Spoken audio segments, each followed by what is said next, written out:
तर भैया देशामध्ये दिल्लीतील जंतर मंतरवर CJPचं जे आंदोलन सुरू आहे त्याला मोठ्या प्रमाणामध्ये विद्यार्थ्यांचा सपोर्ट आहे आणि मोठ्या प्रमाणात विद्यार्थी असं म्हणत आहेत की धर्मेंद्र प्रधान यांचा राजीनामा विद्यार्थी मागत आहेत। पहिलं तो आम्ही जे आज आंदोलन काढले हे स्पेशल CJPला सपोर्ट म्हणून नाही होतं आम्हाला। आमचं जे आंदोलन आहे विद्यार्थीसाठी आहे, विद्यार्थीच्या हक्काच्यासाठी आहे। ते जे पेपर लीकचा प्रकार झाला त्याच्यामुळे विद्यार्थ्यांचे प्राण गेले, जीव गेले, त्याचे विरोध आम्ही त्याचा निषेध करायसाठी हे आंदोलन केला होता। आणि त्याच आंदोलनामुळे तिकडे जंतर मंतरना एक प्रोटेस्ट चालू होता, जे पीसफुली प्रोटेस्ट होता, हंगर स्ट्राईक म्हणून सोनम वांजुक सर करत होते। ते स्ट्राईकचं जे संविधानिक अधिकार आहेत ते घेऊन ते बसलेले होते त्याच्या आधारावर। त्याच्यानंतर दिल्लीचे ते हायकोर्टचा ऑर्डर आला किंवा काय झाला त्यांना तिकडून उचलले, हेच आम्ही एकदम निषेध करण्यासाठी हे प्रोटेस्ट आज काढला होता।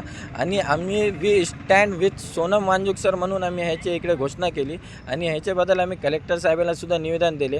आणि ह्याच्यात आमच्या निवेदनामध्ये आम्ही हे स्पष्ट सांगितलं आहे की जर आमचे पेपरची जबाबदारी कोणी घेऊ शकत नाही, आमचे विद्यार्थ्यांचे जीव गेल्यावर तुम्ही काय करू शकत नाही, जर तुम्ही आम्ही बोलायला सुद्धा आम्हाला देऊ देत नाही। ज्यावेळीच आता बोलायला लागले, सध्या थोड्या वेळापूर्वी जिकडे जे मारहाण झाला तिकडे लाठीचार्ज केले ते सगळे स्टुडंट होते, कोणी आतंकवादी नाही आहे, ते आपल्या हक्कासाठी आलेले। तुम्ही येऊन त्यांच्याशी बोला ना।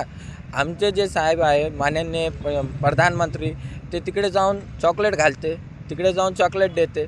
जर आम्ही विद्यार्थी प्रेमाने तिकडे उपोषण करत होते त्यावेळेस तुम्ही येऊन आम्हाला सुद्धा एक दाणं नाही विचारले ना त्यांना की तुम्हाला मी एक न्यूजला देतो, तुम्हाला विचारतो काय झाला, तुमची प्रॉब्लेम काय, ते नाही झाला। तुम्ही डायरेक्ट फोर्स पाठवून आमचे विद्यार्थ्यांवर तिकडे लाठीचार्ज केले, त्याच्यासुद्धा आम्ही निषेध करते, पेपर लिंकचा निषेध करते। हे स्टुडंटचे भविष्याचे आहे, ह्याच्याशी खेळू नका। स्टुडंट फ्युचर ऑफ इंडिया आहे, जर तुम्ही ह्यांच्याशी भविष्याने खेळायला लागले तुम्ही देश कुठे घेऊन जाणार आहे आणि पुढे देशचं करणार काय तुम्ही, जिकडे स्टुडंटनी तुमचे ॲक्टिव्ह नसेल।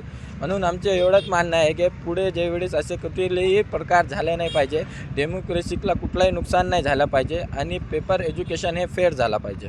BJP सरकार देशामध्ये विद्यार्थ्यांवर हे लादत आहे, हे लादत असताना विद्यार्थी कुठेतरी कमी पडताना दिसत आहेत आणि विद्यार्थ्यांवर दिल्ली पोलीस लाठीचार्ज करते, रात्रंदिवस त्यांना त्रास देते। आपण पाहिलं अभिषेक दीपकेंना काल रात्री पोलिसांनी साईटला घेऊन मारलं। हा प्रकार जो चालू आहे हा विद्यार्थी या देशाचा काही आंदोलनकर्ता आहे की ह्या देशाचा विरोधक आहे? तेच म्हणत ना की हे सगळे विद्यार्थी आहे, टेररिस्ट नाही आहेत, त्यांच्याशी हे स्वभाव खरा नाही आहे। तुम्ही येऊन त्यांच्याशी चर्चा करा। आम्ही कोणते पॉलिटिकल नाही आहे, कोणीचे पॉलिटिक्ससाठी नाही केलेले, ते विद्यार्थी स्वतःच्या हक्कासाठी आलेले। तुम्ही येऊन त्यांच्याशी चर्चा करा, एक पर्याय काढा आणि पुढे असं नाही होईल याची घोषणा करा। ते गव्हर्नमेंट काय करायला तयार नाही म्हणून ते तिकडे अनशनला बसलेले आणि बसलेले लोकांवर लाठीचार्ज करणं हे अन्याय आहे। आम्ही ह्याचा निषेध करतो।